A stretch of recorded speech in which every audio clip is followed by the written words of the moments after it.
ডারউইনের সমুদ্র সৈকত, সেখানে স্পিডবোটে চড়ে মাছ ধরার পথে যাত্রা। চারপাশে নীল জল, খোলা আকাশ আর মৃদু বাতাস। তাসকিনের ভাষায় এদিকটার আবহাওয়া নাকি বাংলাদেশের মতোই, গরম কিন্তু আরামদায়ক। বাঙালি হিসেবে স্বাভাবিকভাবেই অস্ট্রেলিয়ান কালচার মানে প্যান্ট শার্ট কোট টাই, তবে এখানে যা দেখানো হলো তা পুরো উল্টোটাই। তুলে আনা হলো ডারউইনবাসীর পুরনো সংস্কৃতি, একটু আলাদাভাবে বললে যে পেশায় নিজেকেও মেলানো যায়।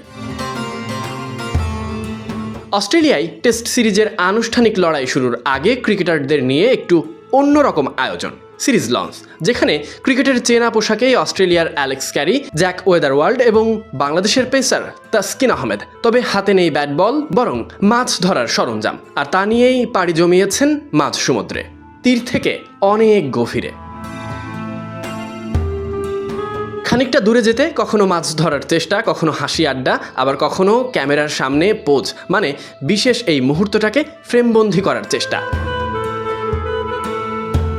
তাসকিন আহমেদ সহ অন্যান্যদেরকে দেখা গেল বেশ খোশ মেজাজে। মাঠের প্রতিদ্বন্দ্বিতা একপাশে রেখে কয়েকটা মুহূর্ত যেন উপভোগী করলেন ক্রিকেটাররা, সংস্কৃতিকে বুঝে নেওয়ার চেষ্টা। ডারউইনের জীবন আর সংস্কৃতির সঙ্গে মাছ ধরা অতপ্রতভাবে জড়িত। বাংলাদেশের গল্পটাও খুব একটা আলাদা নয়। নদী, পানি আর মাছ আমাদের সংস্কৃতির সঙ্গেও যার সম্পর্ক বহু পুরনো। দুই দেশের এই মিলটাকেই যেন ক্রিকেটের ভাষায় তুলে ধরলো এবারের সিরিজ লঞ্চ। ঠিক যেভাবে সংস্কৃতির মেলবন্ধন ঘটানো, ঠিক একইভাবে অজিদের জন্য সংস্কৃতিটাকে জানানো, বোঝানো। Sadiq Ahmed, Sunny, BD cric time.